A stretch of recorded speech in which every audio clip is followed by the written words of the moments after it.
ಮಾತಾಡಿದೆ. ಅವರು ಬಾಯಿ ಚಪ್ಪಲಿಕ್ಕೆ ಮಾತಾಡ್ತಾರೆ ಅನ್ನೋ ರೀತಿಯಲ್ಲಿ ಮಾತನಾಡ್ತಾರೆ.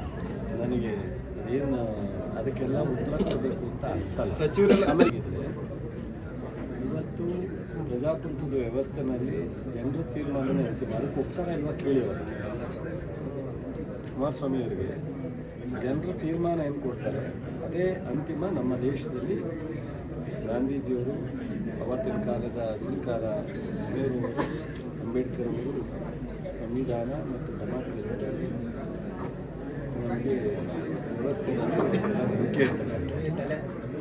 ಅದಕ್ಕೆ ನಂಬಿಕೆ ಇರೋದಾದರೆ ಅವರು ಈ ಕಳೆದ 2 ತಿಂಗಳಿಂದ ನಡೆದಂಥ ಉಪಚುನಾವಣೆ ಚನ್ನಪಟ್ಟಣ, ಸಂಡೂರು, ಸಿಗ್ಗಾವಿ, ಒಂದು ನಮ್ಮ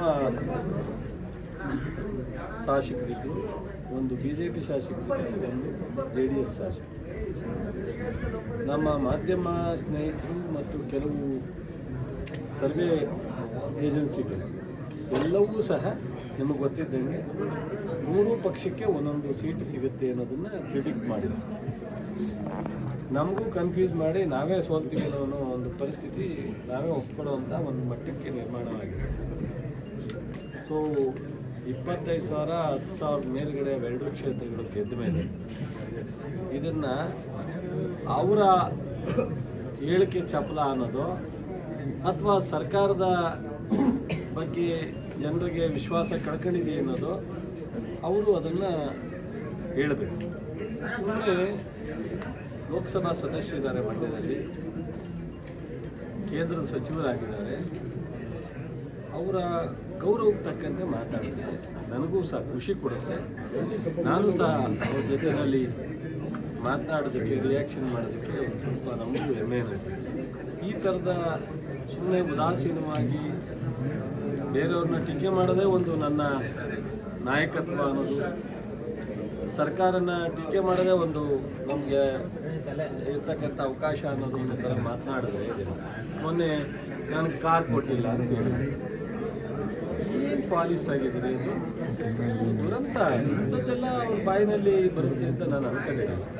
ಈಗ ನಾನು ಲೋಕಸಭಾ ಸದಸ್ಯನಾಗಿದ್ದೆ, ನನ್ನ ಹಿಂದೆ ಅಂಬರೀಷ್ ಅವರಿದ್ದರು, ಅವರು ಉಪಯೋಗಿಸ್ತಿದ್ದ ಕಾರೇ ನನಗೆ ಕೊಟ್ಟರು. ನನಗೆ ಹೊಸ ಕಾರ್ ಬರೋದಕ್ಕೆ 1 ವರ್ಷ ಆಯಿತು. ನನಗೆ ಹೊಸ ಕಾರ್ ಬರೋದಕ್ಕೆ 1 ವರ್ಷ ಆಯಿತು. ಈಗ ನಾನು ಮಂತ್ರಿ ಆದೆ, ನಮ್ಮದೇ ಸರ್ಕಾರ, ನಮ್ಮವರೇ ಮುಖ್ಯಮಂತ್ರಿ. ನಾನು ಹಿಂದಿನ ಸರ್ಕಾರದ ಮಂತ್ರಿಗಳು ಉಪಯೋಗಿಸಿದ ಕಾರೇ ನಾವೆಲ್ಲ ಉಪಯೋಗಿಸ್ತಿದ್ದೋ. ಬಹುಶಃ ಒಂದು 2-3 ಜನ ಬಿಟ್ಟರೆ ಎಲ್ಲರೂ ಅದೇ ಕಾರ್ ಉಪಯೋಗಿಸ್ತಿದ್ದೋ. 34 ಜನದಲ್ಲಿ 30 ಜನ ಹಳೆ ಕಾರನ್ನೇ ಉಪಯೋಗಿಸ್ತಿದ್ರು. ಎಲ್ಲಿವರೆಗೆ? 6 ತಿಂಗಳು 1 ವರ್ಷದವರೆಗೂ. ಅದಕ್ಕೆ ಸ್ಕ್ರ್ಯಾಪ್ ಮಾಡಲಿಕ್ಕೆ ಅಥವಾ ಹೊಸ ಕಾರ್ ತಗೊಳ್ಳಿಕ್ಕೆ ಒಂದು ಪ್ರೊಸೀಜರ್ ಇದೆ, ಇಷ್ಟು ಕಿಲೋಮೀಟ್ರ್ ಓಡಬೇಕು ಅಂತಿದೆ. ಅದೆಲ್ಲನೂ ದೂರಿಗೆ ತಳ್ಳಿ ಮಾಡಿದ್ರೂ ಸ್ವಲ್ಪ ಫಾರ್ಮಾಲಿಟೀಸ್ ಇದೆ. ಸರ್ಕಾರದಲ್ಲಿ ಫೈನಾನ್ಸ್ಗೆ ಹೋಗಬೇಕು, ಫೈನಾನ್ಸ್ ಅಲಾಟ್ ಮಾಡಬೇಕು, ಆಮೇಲೆ DPR ಇಂದ ಬುಕ್ ಮಾಡಬೇಕು, ಬರಬೇಕು. ಏನು ದುರಂತಲ್ಲಿ ಅದನ್ನೂ ಒಂದು ಪತ್ರಿಕೆಯಲ್ಲಿ ಹೇಳೋದು, BDO ಮುಂದೆ ಹೇಳೋದು ನನಗೆ ಕಾರ್ ಕೊಡ್ತಾಯಿಲ್ಲ ಅಂತ. ಎಲ್ಲ MP ಗಳಿಗೂ ಹೊಸ ಕಾರ್ ಕೊಟ್ಟಿದ್ದಾರೆ, ಎಲ್ಲ ಮಂತ್ರಿಗಳಿಗೂ ಇವರು ಹಳೆ ಕಾರನ್ನು, ಸುಮಲತಾ ಅವರು ಉಪಯೋಗಿಸ್ತಿದ್ದ ಕಾರನ್ನು ನಾನು ಉಪಯೋಗಿಸಲ್ಲ ಅಂದರೆ ಕಾರಣ ಗೊತ್ತಿಲ್ಲ. ಹೊಸ ಕಾರ್ ಬರೋವ್ರಿಗೂ ಉಪಯೋಗಿಸ್ಬೋದಾಯ್ತು. ಸುಮಲತಾ ಅವ್ರು ಕೂತಿರೋ ಕಾರಲ್ಲಿ ಕೂರಲ್ಲ ಅಂತ ನಾನು ಉಪಯೋಗಿಸಲ್ಲ, ನನಗೆ ಅವಶ್ಯಕತೆ ಇಲ್ಲ ಅಂದರೆ ಅದಕ್ಕೆ ನಾನು ಕಾರಣ ಗೊತ್ತಿಲ್ಲ. ಅವರು MP ಆಗಿರ್ತಾರಷ್ಟೇ, ಅವ್ರ ಕಾರಲ್ಲ, ಅದು ಸರ್ಕಾರದ ಕಾರು. ವಾಸ್ತು ಪ್ರಾಬ್ಲಮ್ ಸರ್, ಗೊತ್ತಿಲ್ಲ, ಅದು ಅವರೇ ಹೇಳಬೇಕು. ಅದನ್ನು TV-ನಲ್ಲಿ ಹೇಳ್ತಾರೆ ಅಂತ ಅಂದರೆ ನನಗೆ ಏನು ಹೇಳಬೇಕು ಅಂತ ನನಗೆ ಗೊತ್ತಾಗಲ್ಲ. ಮತ್ತು ಅವ್ರು ಮಂತ್ರಿ ಆಗಿರೋದ್ರಿಂದ ಲೋಕಸಭಾ ಸದಸ್ಯರಾದರೆ ಲೋಕಸಭಾ ಸದಸ್ಯರಿಗೆ ಅಲಾಟ್ ಮಾಡೋದು ಕಾರೇ ಉಪಯೋಗಿಸ್ಬೋದು. ಅವ್ರು ಮಂತ್ರಿ ಆಗಿರೋದ್ರಿಂದ ಸೊ ಅವ್ರು ಯಾವುದೇ ರಾಜ್ಯಕ್ಕೆ ಹೋದ್ರು ಅಲ್ಲಿಯ DPR ಅವ್ರಿಗೆ ಕಾರ್ ಪ್ರೊವೈಡ್ ಮಾಡ್ತಾರೆ. ಅದು ಸರ್ಕಾರದ ಕಾರ್ಯ ಇಲ್ಲ. ಯಾವುದೇ ರಾಜ್ಯಕ್ಕೆ ಹೋದ್ರು ಕೇಂದ್ರ ಸರ್ಕಾರ, ಈಗ ನಾನು ಯಾವುದೇ ಜಿಲ್ಲೆಗೆ ಹೋದ್ರು ನನಗೊಂದು ಕಾರ್ ಕೊಟ್ಟಿರ್ತಾರೆ ಸರ್ಕಾರ. ಆ ಕಾರನ್ನು ನಾನು ಇವತ್ತು ಹುಬ್ಳಿಗೆ ಹೋಗ್ತಾ ಇದ್ದೀನಿ, ಇದಕ್ಕಿದ್ದಂಗೆ ಟ್ರೈನಲ್ಲಿ ಹೋಗ್ತೀನಿ, ಫ್ಲೈಟಲ್ಲಿ ಹೋಗ್ತೀನಿ.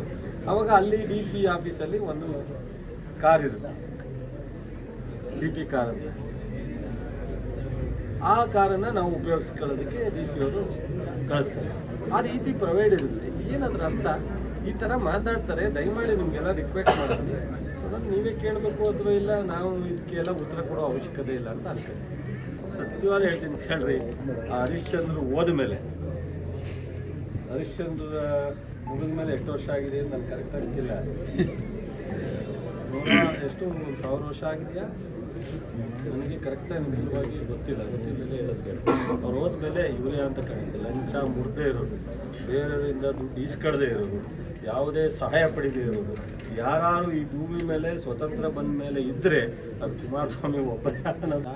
ನಮ್ಮ ಗೌರ್ಮೆಂಟ್ಗೆ ಕೊಡಬೇಕಾದಂಥ ಕೇಂದ್ರ ಸರ್ಕಾರದ ಒಂದು ಕೇಂದ್ರ ಪರಿಷ್ಕೃತ ಯೋಜನೆಯಲ್ಲಿ ಇಷ್ಟು ಪರ್ಸೆಂಟೇಜು ನಮ್ಮ ರಸ್ತೆ ಎಲ್ಲ ರಾಜ್ಯಕ್ಕೂ ಕೊಡಬೇಕಾಗಿದೆ. ನಮ್ಮಿಂದ ಹೋಗ್ತಕ್ಕಂಥ ಟ್ಯಾಕ್ಸ್ ಮೂಲಕ ಕೆಲವು ಯೋಜನೆಗಳು ಬರ್ತವೆ. ಅದರಲ್ಲಿ ಬಂದಿರತಕ್ಕಂಥದ್ದು ವಿಶೇಷವಾದೇನು, ಈಗ ನಾವು ಈ ಶ್ರೀರಂಗಪಟ್ಟಣದಿಂದ ನಮ್ಮ ಹುಣಸೂರು ಹೋಗೋ ರಸ್ತೆನೂ ಮಂಜೂರಾಗಿದೆ, ನ್ಯಾಷನಲ್ ಹೈವೇ ನಾನು ಮಾಡಿದ್ದು.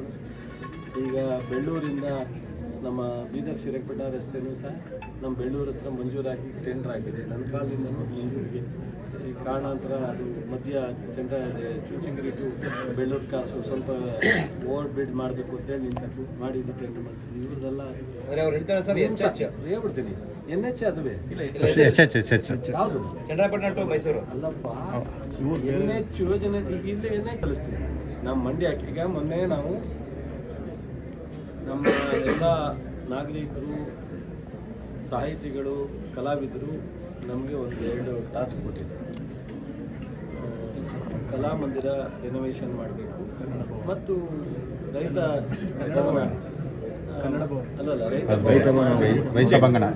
ಸಮ್ಮೇಳನ ಅಲ್ಲ ಹಿಂದೆ ರೈತ ಮಾಡಬೇಕು.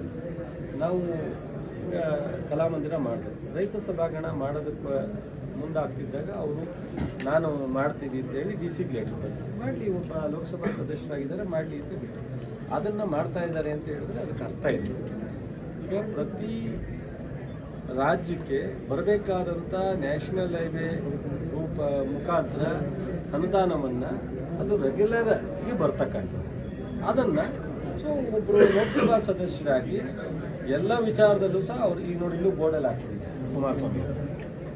ನನ್ನ ಪ್ರಕಾರ ಕುಮಾರಸ್ವಾಮಿ ಅವರು ಇಲ್ಲಿ ಮಂತ್ರಿ, ಫಸ್ಟು ನಾವು ಇಲ್ಲಿಯ ಲೋಕಸಭಾ ಸದಸ್ಯರು, ಅದಾದಮೇಲೆ ಮಂತ್ರಿ. ನಾವು ಆ ರೀತಿ ಅವ್ರು ಪೂಜೆ ಮಾಡಿದ್ದಾರೆ. ಅದಲ್ಲ, ವಿಶೇಷವಾಗಿ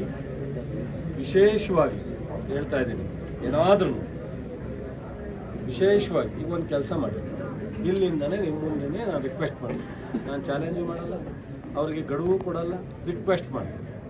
ಭಾಳ ಮುಖ್ಯವಾಗಿ ನಮ್ಮ ಜಿಲ್ಲೆಯಲ್ಲಿ ಸ್ಟೇಷನ್ನಿಂದ, ಪಾಂಡುಪುರ ಸ್ಟೇಷನಿಂದ ಚಂದ್ರಾಪಟ್ಟಣಕ್ಕೆ ನ್ಯಾಷನಲ್ ಕನೆಕ್ಟಿವ್ ರಸ್ತೆ ಅತ್ಯಂತ ಮುಖ್ಯ. ಗೊತ್ತಲ್ಲ ನಿಮಗೂ ಯಾವ ಪರಿಸ್ಥಿತಿ ಇದೆ. ಚಿನ್ಕುಳಿ ಮೂರ್ಖವಾಗಿ, ಕ್ಯಾರ್ಪೇಟೆ ಮೂರ್ಖವಾಗಿ ಹೋಗ್ತಕ್ಕಂಥದ್ದು. ಅದನ್ನು ನ್ಯಾಷನಲ್ ಹೈವೇಗೆ ಕನ್ವರ್ಟ್ ಮಾಡ್ತಾರೋ, ವಿಶೇಷ ಅನುದಾನ ತರ್ತಾರೋ ಮಾಡಿ. ನಾನೇ ಅವರನ್ನು ಬಾಯಿ ತುಂಬ ಅವರಿಗೆ ಅಭಿನಂದನೆಯನ್ನು ಸಲ್ಲಿಸ್ತೀನಿ. ಒಂದು. ಎರಡನೇದು, ಮೇಲ್ಕೋಟೆ ಬಹಳ ಪ್ರಸಿದ್ಧವಾದಂಥ ದೇವಸ್ಥಾನ, ರಾಮಾಂಜನಾಚಾರ್ಯರು ಪ್ರತಿಷ್ಠಾಪನೆ ಮಾಡಿರ್ತಕ್ಕಂಥ ದೇವಸ್ಥಾನ. ಪ್ರತಿ ವರ್ಷ ವೈರ್ಮುಡಿ ನಡೆಯುತ್ತೆ. ಅತ್ಯಂತ ಶ್ರೇಷ್ಠವಾದದ್ದು. ತಿರುಪತಿ ಥರ ಇಲ್ಲೊಂದು ಒಳ್ಳೆಯ ದೇವಸ್ಥಾನ. ಮಂಡ್ಯದಿಂದ ಒಳಲು ಮೂಲಕ ಕ್ಯಾರ್ಪೇಟೆಗೆ ಮೇಲ್ಕೋಟೆ ಮೂಲಕ ಹೋಗ್ತಕ್ಕಂಥ ರಸ್ತೆ ಎರಡನೇದು.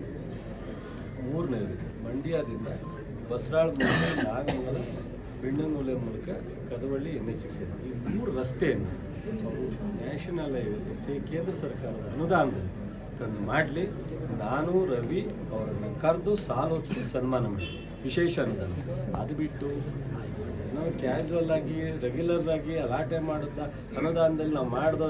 ಇವತ್ತು ಮಂಡ್ಯದಲ್ಲಿ ನಾನು ರವಿಗೆ ಅಭಿನಂದಿಸಬೇಕು. 8 ವರ್ಷ ಆಗಿತ್ತು ಆ ನಂದಾ ಟ್ಯಾಕ್ಸಿ ಹತ್ರ ಇವತ್ತು ರಸ್ತೆ ಮಾಡ್ತಾಯಿದ್ದಾರೆ. ಒಳಗಡೆ ಇವರು ಅಧಿಕಾರದಲ್ಲಿದ್ದಾಗ ನ್ಯಾಷನಲ್ ಹೈವೇ, ಎಕ್ಸ್ಪ್ರೆಸ್ ಹೈವೇನಲ್ಲಿ ಪ್ಯಾರಲಲ್ ಆಗಿ ಟೌನ್ನ ಅಭಿವೃದ್ಧಿ ಮಾಡಬೇಕಾಗಿತ್ತು. ಯಾಕೆ ಮಾಡಲಿಲ್ಲ? ನಾವು ಸರ್ಕಾರ ಬಂದಮೇಲೆ ಒತ್ತಡ ತಂದು, ನಿಮಗೆಲ್ಲ ಗೊತ್ತಿದೆ, ಆಕ್ಸಿಡೆಂಟು ಇದೆಲ್ಲ ಹೋರಾಟ ಮಾಡಿ ಗಲಾಟೆ ಮಾಡಿ. ಮದ್ದೂರು ಟೌನ್ನಲ್ಲಿ, ಶ್ರೀರಂಗಪಟ್ಟಣ ಟೌನ್ನಲ್ಲಿ, ಮಂಡ್ಯ ಟೌನ್ನಲ್ಲಿ 150 ಕೋಟಿಗೆ ನಾವು ಗ್ರ್ಯಾಂಟ್ಗೆ ಬರೆದು ಹೋರಾಟ ಮಾಡಿ, CM ಭೇಟಿ ಮಾಡಿ ಗಡ್ಕರಿ ಅವ್ರನ್ನ ತಂದು ಇವತ್ತು ಟೌನ್ ಒಳಗಡೆ ಆಗ್ತಾ ಇರ್ತಕ್ಕಂಥ ರಸ್ತೆ. ಇನ್ನೂ 14 ಕೋಟಿ ವೆಚ್ಚದಲ್ಲಿ ಇವತ್ತು ಇದು ಯಾವುದೋ ಡಬಲ್ ರೋಡ್ ಅಲ್ಲೆಲ್ಲ ಟೌನಲ್ಲಿ ಮಾಡ್ತಾರೆ. ಸಿಟಿನಲ್ಲಿ 70% ರಸ್ತೆ ಮಾಡ್ತಾ ಇದ್ದಾರೆ. ಇವತ್ತು 100 ಕೋಟಿ ಇರಿಗೇಷನಲ್ಲಿ ಮಾಡಿದ್ದಾರೆ. ಇವತ್ತು ಅಲ್ಲೆಗೆರೆನಲ್ಲಿ